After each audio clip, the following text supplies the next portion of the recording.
పాలు కల్తీపై అనుమానాలుంటే ఫిర్యాదు చేయాలని ఫుడ్ ఇన్స్పెక్టర్ నాగేంద్ర ప్రజలకు సూచించారు. జిల్లా ఆహార భద్రతా శాఖ సహాయ కంట్రోలర్ శ్రీనివాస్ ఆధ్వర్యంలో పాలలో కల్తీ నిర్ధారణపై చిత్తూరులోని గాంధీ విగ్రహ కూడలి వద్ద మంగళవారం అవగాహన శిబిరాన్ని ఏర్పాటు చేశారు. ఆయన మాట్లాడుతూ బియ్యం పిండి, డిటర్జెంట్, యూరియా వంటి రసాయనాలు వాడి కృత్రిమ పాలను తయారు చేసిన ఘటనలు రాష్ట్రంలో సంచలనం కలిగించిందన్నారు. ఈ నేపథ్యంలో రోజు ఆహారంలో పాలను తీసుకునేవారు అప్రమత్తంగా ఉండాలన్నారు. అనంతరం కల్తీ పాలను ప్రయోగపూర్వకంగా గుర్తించి ప్రజలకు అవగాహన కల్పించారు. ఆహార భద్రతా శాఖ సిబ్బంది, రాజు తదితరులు ఉన్నారు. ఈ పాల యొక్క సాంద్రత డెన్సిటీ అని చెప్తుంది.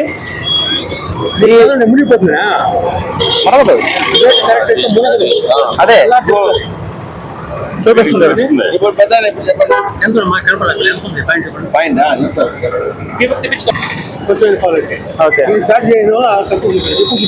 ఫ్యాట్ అనేది రిమూవ్ చేస్తారు.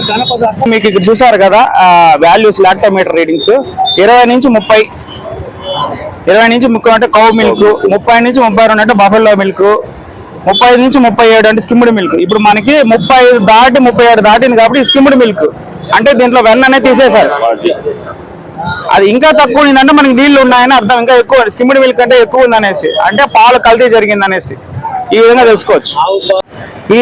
ఈ ఫుడ్ సేఫ్టీ మ్యాజిక్ కిట్ అనేది మనకి food safety and standard authority India మరియు గవర్నమెంట్ ఆఫ్ ఆంధ్రప్రదేశ్ వారు ప్రతి ఒక్క ఫుడ్ సేఫ్టీ ఆఫీసర్కి ఇవ్వడం జరిగింది. దీంట్లో ప్రిలిమినరీగా మీకు అడల్ట్రేషన్ అనేది, కల్తీ అనేది జరిగిందా లేదా అని తెలుసుకోవడానికి ప్రిలిమినరీగా మాకు కొన్ని రసాయనాలు, కొన్ని టెస్ట్ చేయడానికి కొన్ని ఎక్విప్మెంట్లు ఇవ్వడం జరిగింది. దీంట్లో కానీ మాకు తెలియదంటే మేము దీన్ని ఫర్దర్గా ల్యాబ్కి పంపించడం జరుగుతుంది. సో ల్యాబ్లో కానీ కన్ఫర్మ్ అయిందంటే వాళ్ళ మీద క్రిమినల్ చర్యలు తీసుకోవడం జరుగుతుంది. గత వారంలో రాజమండ్రిలో పాలు అనేది కల్తీ జరగడం జరిగింది. దాని గురించి మనం న్యూస్లో కానీ టీవీ మీడియాలో, ఎలక్ట్రానిక్ మీడియాలో చూడడం జరిగింది. కమిషనర్ ఫుడ్ సేఫ్టీ వారు మరియు డైరెక్టర్ గారు IPM ఏంటంటే ప్రజలకి పాల కల్తీ మీద అవగాహన కల్పించండి. పాల కల్తీని కేవలం ఫుడ్ సేఫ్టీ డిపార్ట్మెంట్ మాత్రమే అరకట్టలేదు. ఈ పాల కల్తీ గురించి ప్రజల్లో అవగాహన కల్పించి వాళ్ళని విజిలెంట్గా మార్చి వాళ్ళ దగ్గర నుంచి ఇన్ఫర్మేషన్ తీసుకోండి.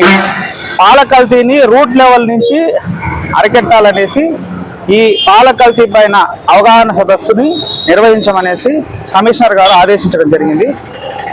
నేను ఫుడ్ సేఫ్టీ ఆఫీసరు చిత్తూరు జిల్లా, సార్ గారు district officer, assistant food controller మరియు డిజిగ్నేటెడ్ ఆఫీసర్ గారు, మేము ఆధ్వర్యంలో ఈ అవగాహన సదస్సు నిర్వహించడం జరుగుతోంది. దీంట్లో ఏంటంటే ముఖ్యంగా ప్రజలకి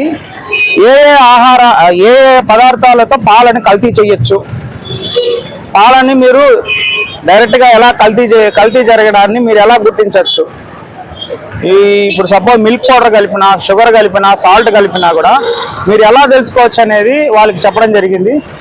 దాంతోపాటు మీకు అనుమానం వస్తే ఎవరికి ఫోన్ చేయాలి, దాన్ని ఎలా రిపోర్ట్ చేయాలని కూడా అవగాహన కల్పిస్తున్నాము. దాంతో ముఖ్యంగా ఏంటంటే ఈ పాల కల్తీ అనేది అది క్రిమినల్ కేసులను నమోదవుతుంది. ఒకవేళ మీరు కానీ దొరికితే పాల కల్తీ చేస్తూ మీకు 3 నెలల నుంచి యావజ్జీవ కారాగార శిక్ష వరకు కూడా మీకు పడే అవకాశం ఉంది. మీరు ఏంటంటే కొంతమంది ఏజెంట్లు రైతుల్ని వాళ్ళని కరప్ట్ చేసి, వాళ్ళ మైండ్స్ కరప్ట్ చేసి కల్తీ చేయించడం జరుగుతుందని మా దృష్టిలోకి వచ్చింది. సో ప్రజలు కానీ దీనిపైన అవగాహన తెచ్చుకుంటే ఎవరైనా సరే లూజ్ పాలు తీసుకునేటప్పుడు తెలిసిన వాళ్ళ దగ్గర తీసుకున్నా, తెలియని వాళ్ళ దగ్గర తీసుకున్నా ఈ ప్రమాణాలకు కానీ తక్కువగా ఉంటే ఫుడ్ ఇన్స్పెక్టర్ వారికి కానీ, అసిస్టెంట్ ఫుడ్ కంట్రోలర్ వారికి కానీ ఫిర్యాదు చేయాలనేసి వాళ్ళకి తెలియపరచడం జరిగింది.